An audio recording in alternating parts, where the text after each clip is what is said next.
नागपुर से पहला ट्रेंड, नितिन गडकरी आगे चल रहे हैं अपनी सीट पर। नितिन गडकरी आगे चल रहे हैं और बीड से महाराष्ट्र की पंकजा मुंडे भी आगे चल रही है जी। गोरखपुर से रवि किशन का भी ट्रेंड आ गया। भी अभी ट्रेंड्स आ रहे हैं, ये स्वाभाविक वाले ट्रेंड है। ये सारे माने जा रहे थे कि ये तो कोई इसमें संदेह है नहीं, चाहे नितिन गडकरी हो, रवि किशन हो या पंकजा मुंडे। आप वाराणसी से मोदी आगे चल रहे हैं, ये भी कह सकते हैं। इसमें तो देखिए कह सकते हैं। आठ रुझान व्यूअर्स और आठों के आठों रुझान शुरुआती वो एनडीए के पक्ष में जा रहे हैं। हमने आपको दिखाया गोरखपुर से, महाराष्ट्र से ट्रेंड है, नागपुर से नितिन गडकरी है, वो अपनी सीट पर आगे इस पर लीड कर रहे हैं। इनके अलावा पंकजा मुंडे लीड कर रही है। 9 ट्रेंड्स अब हो चुके हैं जहां पर एनडीए लीड कर रहा है। तो ऊपर आप जहां देखेंगे वो गठबंधन है, एनडीए को 9 रुझान, शुरुआती 9 रुझान में बढ़त मिलती हुई दिखाई दे रही है। आप जरा दाएं और बाएं की तरफ भी नजर रखिएगा। महाराष्ट्र की 3 सीटों पर रुझान आ चुका है, 3 सीट बीजेपी के पास। पश्चिम बंगाल की 2 सीटों का रुझान आ रहा है और बिहार की 1 सीट का रुझान आ चुका है, जहां 1 सीट जेडीयू के पास जाती दिखाई दे रही है।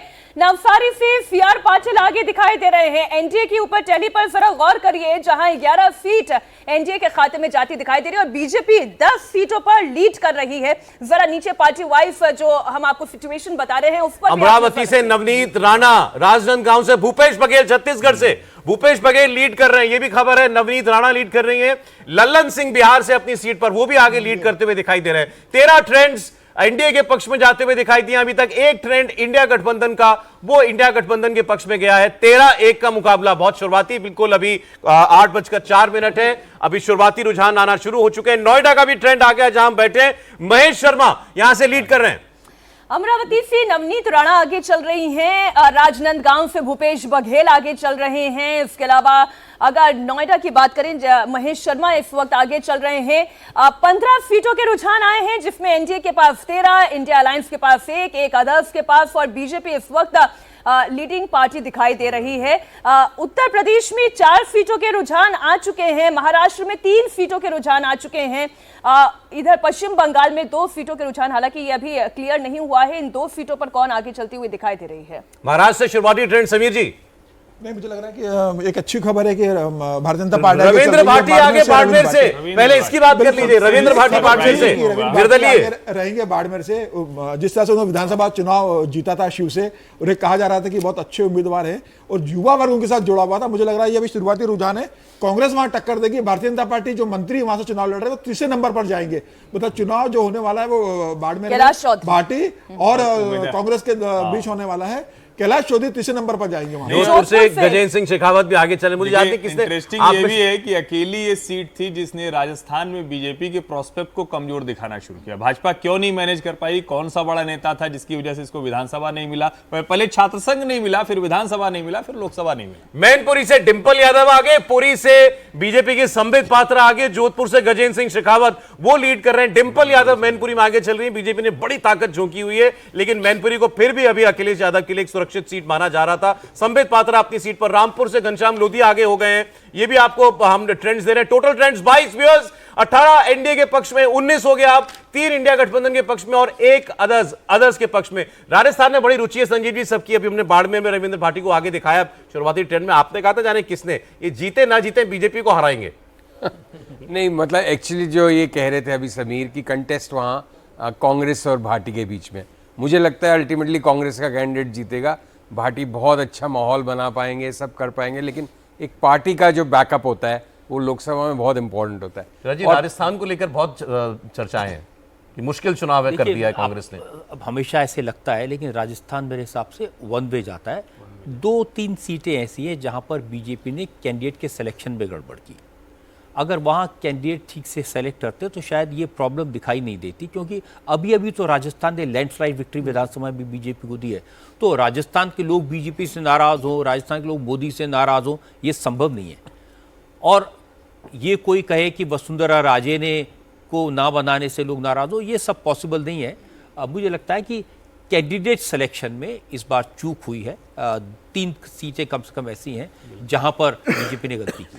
543 सीटों में से 29 सीटों का रुझान इस वक्त आ चुका है। एनडीए 22 सीटों पर आगे, इंडिया अलायंस 5 सीटों पर आगे चल रही है। चुरू से कांग्रेस के राहुल कस्वा आगे चल रहे हैं।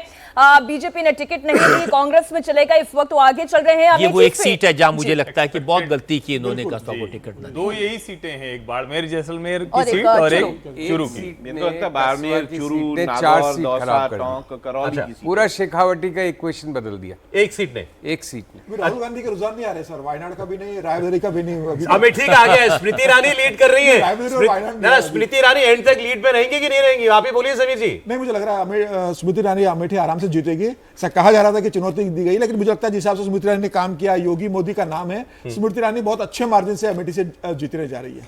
बेंगलुरु दक्षिण से तेजस्वी सूर्या आगे चल रहे हैं। थोड़ी देर पहले उनकी तस्वीर आई, बड़ा उन्होंने एक वस्त्र पहन रखा था और मेडिटेशन कर रहे थे। तेजस्वी सूर्या आगे चल रहे हैं। नागौर की बात कर ले, हनुमान बेनीवाल आगे चल रहे हैं। विदिशा से शिवराज सिंह चौहान आगे चल रहे हैं, इससे लेकर कोई डाउट पहले भी नहीं था। उत्तर पूर्वी दिल्ली से मनोज तिवारी आगे चल रहे हैं। अगर विदिशा की बात करें सर, इसमें तो कोई शक था ही नहीं, शिवराज सिंह चौहान टॉलेस्ट ये लीडर ऐसी सीटें हैं मध्य जो प्रदेश पक्की हैं। विदिशा से बीजेपी किसी को भी लड़ाए वो जीतना निश्चित ही है। सर दिल्ली में लेकिन मनोज तिवारी कन्हैया कुमार को लेकर बड़ी चर्चा थी। नहीं, Manoj Tiwari I think far head है। कन्हैया कुमार जब बिहार में नहीं जीत सके तो दिल्ली में कैसे जीतेंगे? नहीं, मुझे लगता है 3 लाख, कम से कम 3 लाख से अंतर से जीतेंगे ये मनोज कोई तिवारी। इसमें मतलब Kanhaiya Kumar is no candidate. Vidisha बहुत सेफ सीट है। मैं आपको कन्हैया कुमार के अंदर की बात बता हाँ, देता जी हूं। जी जी।